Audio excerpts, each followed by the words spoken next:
Hi, this is Joey Reynolds from the home of the relatively unimportant. And I'm broadcasting with my story. Now, this is broadcasting. We call it broadcasting, but actually it's narrowcasting. It's a little more narrow, just like my mind. Don't you miss Trump? It was such fun. I mean, every day this guy would do something really goofy. And all the texting and the commotion and the promotion. That's what we're in now. We're in promotion.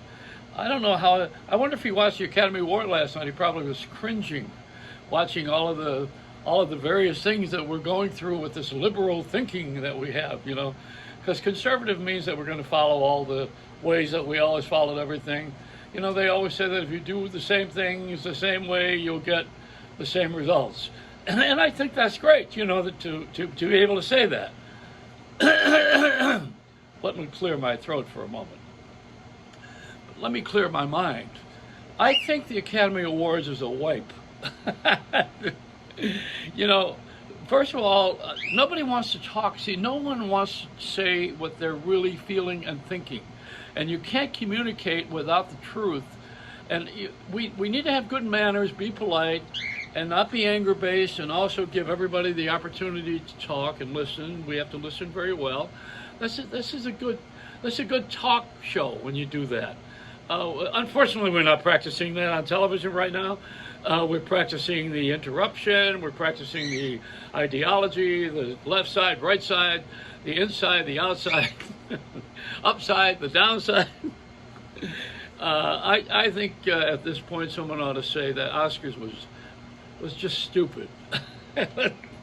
You know why? Because there were no theaters open, and people didn't get to see the movies. That's the whole idea. But we have these celebrities, and I'm an older guy, and I don't know any of them. I got to tell you, I didn't know I had to go to school again. I have to go to the school of hard knocks, they used to call it, right? The school of ignoramuses. I got to go and learn all of these names and this culture all over again. Someone said to me that the problem with the culture of America is that it keeps changing. There's no problem with that.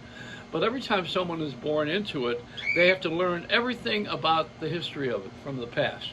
And the bird is wanting to be in on this thing. Okay, all right, we'll let you in. Come on. She's got to have a speaking part. She's in the union. And the member of SAG. Well, not that kind of SAG. Yes, I know. So I think that somewhere we got to really even this thing out. We should not be having Academy Awards until the theaters are open and everybody can see the movies. That would be the intelligent thing, Other than that, have a Netflix award, Netflix and Amazon, and why don't you have a streaming award? And probably that's coming, but that's the thing that we are lacking. And then people get on television on these award shows and they start talking about their issue. The thing that they're working on or what they really believe, what they want to push.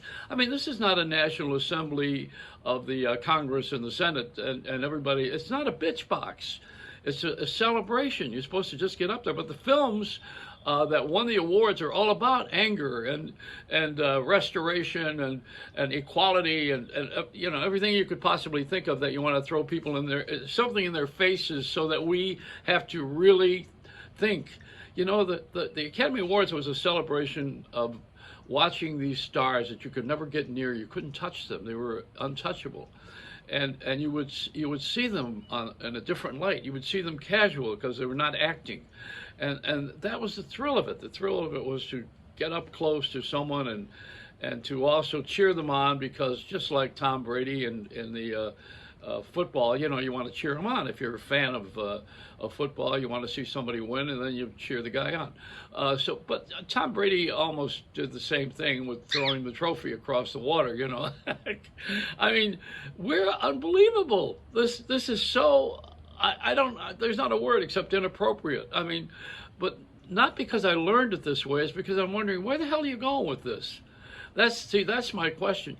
And then Oprah's got a new book where she says she's been working with this guy for 20 years and now she's got some insights. Well, it's taking you long enough to get the insights. And you know what? She did something. I'm going to tell you this because I happen to be a historian. I love history and I love learning. I don't like school, but I love learning. So let me share this with you. the book that she wrote most recently, the new book, is about her idea of where things started. Now, that's Aristotle. The Greeks and the Romans had this down hundreds of years ago. Aristotle says you have to examine the beginning of something and then the experience of it. So where it began and then the experience. Those are the two explanations. And so now, if it took Oprah 20 years to get to be Aristotle, I mean, you could have saved a lot of time. Go to Howard University like you did and study something about history. You would have found that out. But I'm being facetious because this is the way that we are in a pop culture. This is upside down land. You know that, right?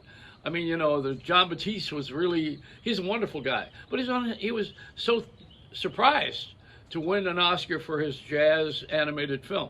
But there's not a lot of participation.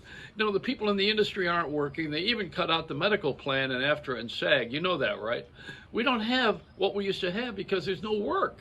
And when there's no work, then you don't have the production. And when you don't have the production, you don't have the involvement and you don't have the audience.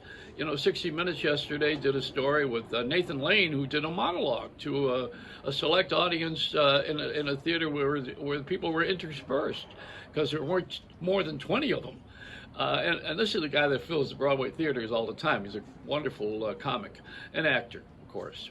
But there's so many good people and talented people, and they're anxious to perform. The Metropolitan Opera, the ballet, these things are all down in New York. They're down for a time. So what do they have open right now? If I tell you what the hottest thing in New York is, you're gonna fall right out of the set. It's the vaccination at the History Museum. If you want to get your vaccine at the Museum of Natural History, that's the hottest ticket in town, and it's free. You walk into the museum, they got this gigantic whale with a 6-foot bandage on him because he got the vaccination. I don't know if that's a whale's tale or a fisherman's story, but they're handing out all of these vaccines because we want to get people interested in being healthy, so we don't have to wear the masks. Maybe this summer we can take the masks off, and I'll tell you one story about that. It's the wrong mask, but about the Lone Ranger. I live next door to Clayton Moore, who gave me a book of his, incidentally, to try to get a movie made. At that time, I was at 20th Century Fox, and he gave me the screenplay he wrote about himself.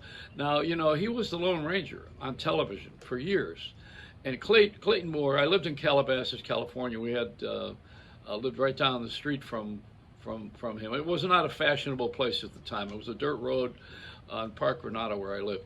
But Clayton Moore was in his place, which was down the street from us on the lake, and the Tonto was Jay Silverheels was in the retirement home for motion pictures, which is at the end of the street, where they have the retirement home that's sponsored by the motion picture industry. We support that.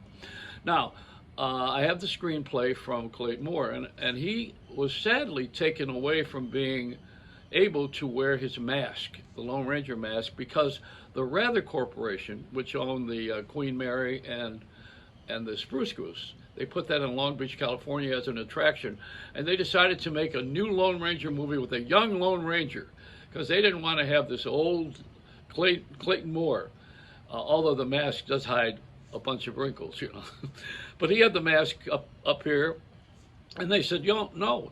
They went to court, and he could no longer wear that mask, so he couldn't walk around and be the Lone Ranger. So you know what he did? He had sunglasses made out of the mask. He did it anyway. People are always going to do whatever they want to do, or whatever I want to do. I'll always find a way to do it. Like I'm doing this broadcast right now. This is unbelievable that we're living in a time when people don't want to be, like I'm transparent, See, I'm at a point in my life where I've always been this way. This is not new. I've always been out in the open and what they call transparent. I mean, I wore my heart on my sleeve. I've had 40 jobs. Why do you think I've had 40 jobs? Because I worked for about 39 people who were stupid. That's the way I look at it. And they're looking at me saying, there's the one guy who's stupid. It's all unbelievable. I nailed my shoes to the door when I got fired in Buffalo. I had the highest ratings in history. higher than even Howard Stern or anybody. I had you know, if you want to go by that, I had a 60 share for several years. Like I had half of the country when I was on the radio, so I got fired. And I said, wait a minute, all because I went in for more money, and they want to give me more money. So I nailed my shoes to the door and of the manager, and I said, fill these, you assholes. And I left that job. But do you know that was the wrong thing to do? Because I was arrogant. I was young. I was 22. But you know also why? The guy whose door that I nailed their shoes to became the president of ABC. Don't nail your shoes to the door. And if you want to nail someone, try nailing your wife during the pandemic. That doesn't sound right. It's a Reynolds wrap.